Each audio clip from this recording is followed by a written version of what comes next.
మంచిర్యాల జిల్లా లక్సెట్టిపేట్ మండలంలోని కొత్త కొమ్మగూడెం గ్రామానికి చెందిన బత్తుల మధుకర్ సంవత్సరాల అనే యువకుడు ఆర్ఎంపీ శ్రీనివాస్ చేసిన విద్యమ వికటించి బ్రెయిన్ డెడ్ తో చికిత్స పొందుతూ మృతి చెందాడని తన బంధువులు రాస్తారోకో చేశారు.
మొత్తం వాళ్ళకే సపోర్ట్ ఉంటాను.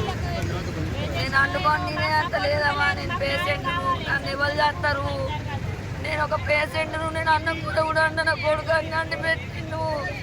నన్ను ఎవరు చేస్తారు? ఇప్పుడు నన్ను ఎవరు చేస్తారు? నా కొడుకు లేదు.